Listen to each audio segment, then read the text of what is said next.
جعفریہ کی بلندی درجات کے لیے صدر اسلام سے آج تک رہ محبت ولایت میں جان دینے والوں کے لیے بالخصوص وہ محبان آل رسول جو دنیا سے چلے گئے اور بعد میں ان کا کوئی فاتحہ پڑھنے والا نہیں، اپنے اپنے مرحومین کو یاد کرتے ہوئے بالاخص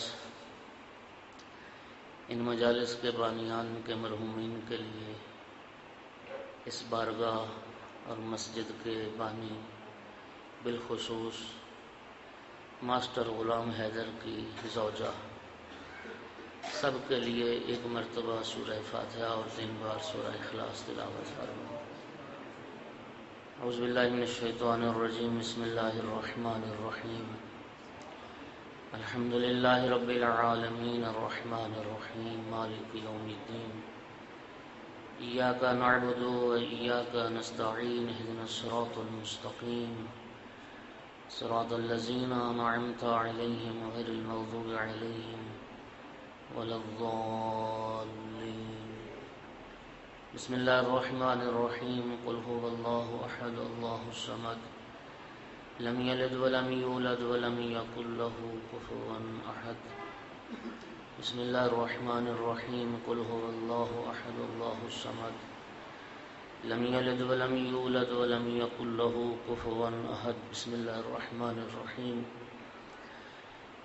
قل هو اللہ احد اللہ الصمد، لم یلد ولم یولد ولم یکن له کفوا احد۔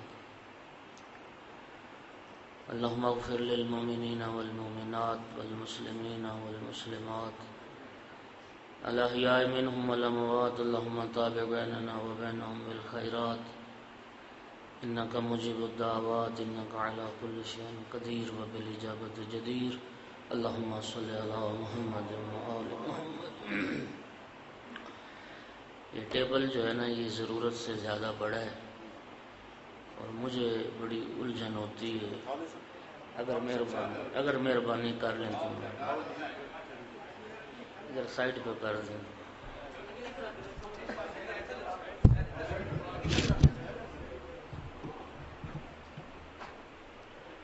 نعرہ تکبیر، نعرہ رسالت، نعرہ حیدری، نعرہ حیدری۔ آپ احباب سے بہتر تہذیب مجلس کو کون جانتا ہے؟ یہ جو میرے محترم عزیز دائیں بائیں بیٹھے ہیں، اگر تکلیف نہ سمجھیں تو یہاں سامنے آپ خالی جگہ ہو گئی، اس پنکھے کو بھی چلا دیں، مجھے بھی ہوا کی ضرورت ہے، یہ پنکھا بھی چلا دیں اور یہ سامنے خالی جگہ بھی پر فرما لیں، ذرا ماحول اچھا ہو جائے گا۔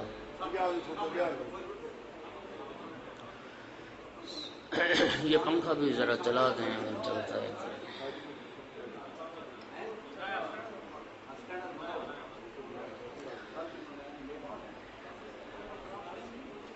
نہیں جو عزیز زحمت، میں چلو جو بزرگ ہیں میں انہیں تو نہیں کہہ سکتا جسارت ہے، لیکن جو عزیز ہیں چھوٹے عزیز یہاں سامنے تشریف لیں، میز اٹھوانے کی ایک غرض یہ بھی تھی کہ یہ ذرا سامنے مجمع ہو۔ ادھر جو دائیں بائیں کونے میں بیٹھے ہیں اب آپ قطن زحمت نہ سمجھیں اور سامنے تشریف لے آئیں، ایک صلوات بلند آواز سے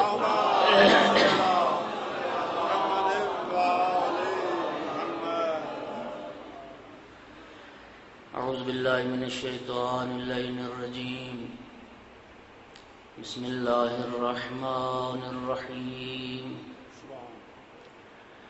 الحمد للہ رب العالمین والعاقبۃ للمتقین والجنۃ للمؤمنین والنار للمنافقین، الحمد للہ الذی جعلنا من المتمسکین بولایت علی بن ابی طالب واولادہ المعصومین۔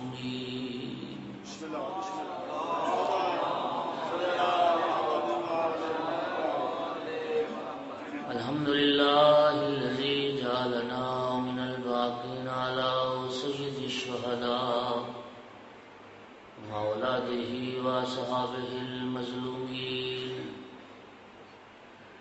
الصلاة والسلام والتحیة والإکرام علی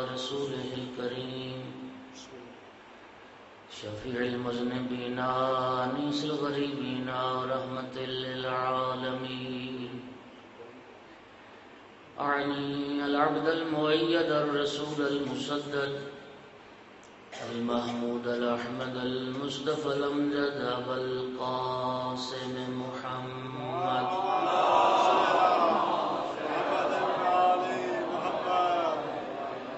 ثم الصلاة والسلام والتحية والإكرام على آله الطيبين الطاهرين المعصومين المنتجبين المنتخبين المظلومين واللعنة الدائمة على أعدائهم الملعونين من يوم عداوتهم إلى قيام يوم الدين وبعد يوم الدين. أما بعد فقال رسول الله صلى الله عليه وآله وسلم أساس الإسلام حبي وحب أهل بيتي صلوات.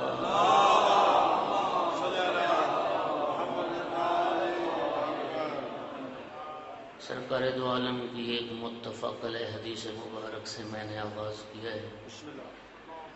سرکار نے فرمایا اساس الاسلام حبی و حب اہل بیتی. دین اسلام کی اساس، دین اسلام کی بنیاد میری اور میرے اہل بیت کی محبت. جس بنیاد پر اسلام کی ساری عمارت قائم ہے اس بنیاد کا نام ہے محبت محمد و اہل محمد.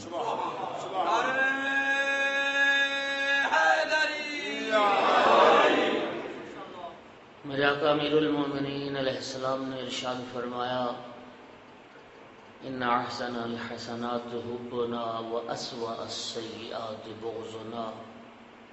دو چیزوں کا تعارف کروایا جناب امیر المومنین علیہ السلام نے. ایک دنیا کائنات کی سب سے بڑی نیکی کے متعلق بتایا، دوسرا دنیا کائنات کے سب سے بڑے گناہ کے متعلق بتایا. جب دنیا کائنات کی سب سے بڑی نیکی کے متعلق بتایا تو فرمایا احسن الحسنات حبنا. ہر نیکی سے بڑھ کر اگر کوئی نیکی ہے تو وہ ہماری محبت. ہماری محبت آل رسول کی محبت سے بڑھ کے اور کوئی نیکی نہیں. بلکہ میں عرض کروں کہ محبت آل رسول وہ نیکی ہے جو نیکی کو بھی نیکی بناتی ہے. سبحان اللہ. نعرہ حیدری. دوستو نیکیاں گناہ بن جائیں، نیکیاں گناہ بن جائیں اگر آل رسول کی محبت نہ ہو. اس لیے تو سید الانبیاء نے فرمایا تھا لو اتى العبد یوم القیامت باعمال 70 نبیا. اگر قیامت کے دن کوئی بندہ 70 انبیاء جتنے اعمال لے کے آ جائے. کتنے؟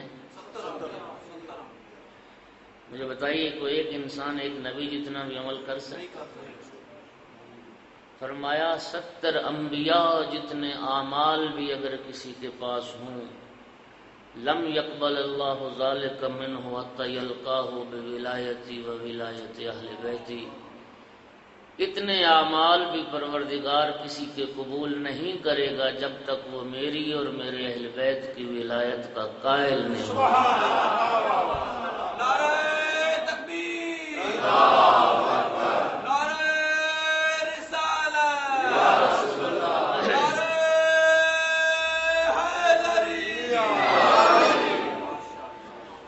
اور جب دنیا کائنات کے سب سے بڑے گناہ کے متعلق فرمایا انا اسوأ السیئات بغضنا. دنیا کائنات کے ہر گناہ سے بڑھ کر اگر کوئی گناہ ہے تو ہم آل رسول سے بغض رکھنا. اہل بیت رسول کی دشمنی سے بڑھ کے کوئی گناہ نہیں اور اس گھرانے کی محبت سے بڑھ کے کوئی نیکی نہیں. اور قرآن مجید نے بھی سورہ مبارکہ شورا میں آیت مودت میں اسی گھرانے کی مودت کو فریضہ قرار دیا، سبحان اللہ، سبحان اللہ، اور قرآن نے بھی اسی گھرانے کی مودت کو اجر رسالت کے طور پہ طلب فرمایا۔ بسم اللہ، بسم اللہ،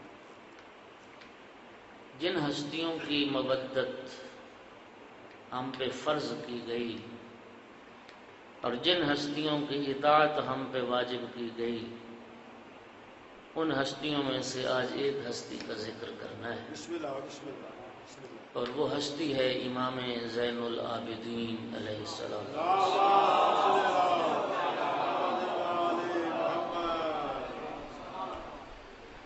میرے محترم سامعین، میں خواہش کی ہے برادران نے اس حوالے سے تو میں یہ عرض کر رہا ہوں، میرے دوستو خوش نصیب ہو، وحدہ لا شریک جانتا اللہ نے جیسے کامل ہادی رہنما ہمیں عطا فرمائے، کائنات میں کسی کو عطا نہیں فرمائے۔ میں پہلا جملہ کہنے لگا ہوں امام سجاد علیہ السلام کی عظمت کا کہ دنیا کے کسی مذہب کا امام زین العابدین نہیں۔ سبحان اللہ، سبحان اللہ، سبحان اللہ، بسم اللہ، بسم اللہ، دنیا کے کسی مذہب کا امام سید الساجدین نہیں۔ سبحان اللہ، سبحان اللہ، اللہ نے ہمیں وہ امام عطا فرمائے جو سجدہ گزاروں کے سردار نظر آتے ہیں اور عبادت کرنے والوں کی زینت نظر آتی ہے۔ سبحان اللہ، سبحان اللہ، تلاگنگ کے غیور علم دوست مومنین، قرآن مجید میں اللہ رب العزت نے دو مخلوقات کا تذکرہ فرمایا ہے جو معصوم ہیں، جن کے دامن پہ کوئی دھبا نہیں۔ بسم اللہ، انبیاء بھی معصوم ہیں، ملائکہ بھی معصوم ہیں۔ سبحان اللہ، اور اگر آپ قرآن مجید کا مطالعہ فرمائیں تو اللہ رب العزت نے انبیاء کے لیے لفظ عابدین استعمال کیا ہے اور ملائکہ کے لیے لفظ ساجدین استعمال کیا ہے۔ سبحان اللہ، سبحان اللہ، انبیاء کے لیے لفظ عابدین استعمال کیا اور ملائکہ کے لیے لفظ ساجدین استعمال کیا۔ میں کہتا ہوں اس ہستی کی عظمت کے کیا کہنے جو بزم انبیاء میں ہو تو زین العابدین نظر آئے، بزم ملائکہ میں ہو تو سید الساجدین۔ نعرہ حیدری، یوں تو ہر امام معصوم ہر صفت کمال و جلال میں اپنے تمام اہل زمانہ سے افضل ہوتا ہے، سبحان، لیکن چار صفات ایسی ہیں کہ جن کی تجلی امام سجاد علیہ السلام کی زندگی میں سب سے زیادہ ہے۔ سبحان، پہلی صفت وہ صفت عبادت، جس کی تجلی امام علیہ السلام کی زندگی میں سب سے زیادہ۔ میرے دوستوں، یہ پیغمبر کا گھرانہ، یہ اہل بیت رسول کا گھرانہ، ہر ہستی عبادت کی انتہا پر۔ سبحان، سبحان، میں حیران ہوتا ہوں کہ پیغمبر گرامی اسلام جیسی عبادت گزار ہستی، امیر المومنین جیسے عابد، امام حسین اور امام حسن مجتبی علیہ السلام جیسی عبادت گزار شخصیات، سبحان، میری تو سمجھ میں نہیں آتی بات کہ اس گھرانے میں زین العابدین کا لقب کسی اور نے نہیں پایا، امام حسین کی اس لال نے یہ لقب۔ سبحان، سبحان، سبحان، سب عبادت گزاروں کی سجدہ گزاروں کے سردار۔ میرے آقا کی کنیز سے کسی نے پوچھا تھا کہ تیری زندگی گزر گئی امام سجاد علیہ السلام کے گھر میں، ذرا امام کے انداز عبادت کو تو بیان کر۔ کنیز جواب میں کہتی ہے کہ تفصیل کے ساتھ سناؤں یا اختصار کے ساتھ؟ بسم اللہ، بسم اللہ، بسم اللہ، پوچھنے والے نے کہا بس تو اختصار کے ساتھ امام کے انداز عبادت کو بیان کر۔ کہنے لگی سنو، ما اتیتہ بطعام نہارا قط وما فرشت لہ بلیل فراشا قط۔ کنیز کہتی میری جتنی زندگی امام سجاد علیہ السلام کے گھر میں گزری، میں نے کبھی دن کو امام کے لیے دسترخوان نہیں بچھایا، رات کو سونے کے لیے بستر نہیں بچھایا۔ سبحان سبحان دو جملوں میں امام کی عبادات کا خلاصہ کیا۔ کہتی میں نے کبھی زندگی میں دوپہر کے وقت دسترخوان نہیں بچھایا۔ کیا مطلب تھا؟ امام کا ہر دن روزے میں گزرتا تھا، سوائے ان ایام کے جن ایام کا روزہ رکھنا شریعت نے حرام قرار دیا، ان ایام کے علاوہ امام علیہ السلام کا ہر دن روزے میں گزرتا تھا۔ اور میں نے کبھی رات کو بستر نہیں بچھایا، ہر رات عبادت خدا میں سر کو۔ یہ غلام روایت کرتا ہے امام سجاد علیہ السلام مدینہ سے باہر نکلے، اطراف میں پیچھے پیچھے چلا، میں نے کیا دیکھا؟ ایک سخت پتھر پہ پیشانی رکھی ہوئی اور زبان پہ یہ تسبیح جاری ہے، لا الہ الا اللہ حقا حقا، لا الہ الا اللہ ایمانا و تصدیقا، لا الہ الا اللہ، یہ تسبیح جاری تھی۔ غلام کہتا ہے میں نے ذکر کو گننا شروع کیا، 1000 مرتبہ ایک سجدے میں امام نے ذکر کو پڑھا۔ سبحان اتنے لمبے سجدے، لباس پسینے سے تر ہو جاتا تھا، اور سجدہ تھا جو ختم ہونے کا نام نہیں لیتا تھا۔ وضو فرماتے رنگ زرد ہو جاتا، مصلی عبادت پہ آتے بدن کانپنے لگتا۔ کسی نے پوچھا فرزند رسول آپ کی یہ کیفیت کیوں ہو جاتی؟ فرمایا تدری بین یدی من اقوم، فرمایا تو جانتا ہے میں کس کی بارگاہ میں حاضر ہو رہا ہوں؟ تو جانتا ہے میں کس کی بارگاہ میں حاضر ہوں؟ ابو حمزہ صومالی کہتے ہیں کہ میں آقا کی خدمت میں حاضر ہوا اور امام نماز ادا فرما رہے تھے۔ دوران نماز ردائے مبارک یہ عبا ایک کندھے سے اتر گئی، لیکن آقا نے اس طرف توجہ ہی نہیں دی، اس عبا کو درست نہیں کیا، نماز پڑھتے رہے۔ نماز ختم ہوئی، کہتا میں نے عرض کی فرزند رسول آپ کے شانہ سے عبا اتر گئی تھی اور آپ نے اس کو درست نہیں فرمایا۔ فرمایا مجھے کب احساس ہوا کہ میرے شانہ سے ردا اتر گئی؟ تجھے نہیں پتا کہ میں کس کی بارگاہ میں حاضر تھا؟ سید الساجدین کے سارے ماننے والے اور مرید بیٹھے ہو دوستو، میں ایک بات عرض کیا کرتا ہوں، علماء کرام تشریف فرمائے، ایک پیغمبر گرامی اسلام کی حدیث ہے، میں یہ عرض کیا کرتا ہوں کہ امام زین العابدین ہو، امام سید الساجدین ہو اور ماننے والے کو نماز کی توفیق نہ ہو، ذرا یہ تو سوچے قیامت کے دن کس منہ سے سامنا کرے گا زین العابدین، کس منہ سے جائے گا سید الساجدین کی بارگاہ میں؟ یاد رکھنا میرے دوستو، اللہ رب العزت کو تیری میری ان لولی لنگڑی نمازوں کی ضرورت نہیں، وہ تیری میری عبادت اور تیرے میرے سجدوں کا محتاج نہیں۔ جس ذات کو سجدہ کرنے والا زین العابدین ہو، جس ذات کو سجدہ کرنے والا امیر المؤمنین ہو، اسے تیرے میرے سجدوں کی ضرورت نہیں ہے، ہمیں ضرورت ہے اس کی بندگی۔ لیکن جیسے بھی پڑھ سکتا ہے نماز پڑھ، خالق کا حکم ہے، محمد وآل محمد کا حکم ہے، وہ خالق جانتا ہے کہ میں کیسی نماز پڑھ پاؤں گا۔ پیغمبر گرامی اسلام کی ایک حدیث مبارک ہے کہ من تشبہ بقوم فہو منہم، اس حدیث کو سننا ذرا۔ آقا نامدار نے فرمایا کہ جو جس قوم کی شباہت اختیار کرے گا اللہ اس کو اسی قوم سے محشور کرے گا۔ اسی روایت کی بنیاد پہ فقہا نے فتویٰ دیا کہ ایک مسلمان کے لیے کسی غیر مسلم کی شبیہ بننا جائز نہیں۔ وہ علامتیں جو ہندو مذہب کی علامات شمار ہوتی ہیں وہ ایک مسلمان کے لیے اختیار کرنا جائز نہیں ہے۔ عیسائی صلیب پہنتے ہیں، صلیب ان کی ایک مذہبی نشانی، ایک مسلمان کے لیے صلیب پہننا ہندو عورتیں ماتھے پہ وہ بندیاں لگاتی ہیں، کیا وہ ہوتا ہے؟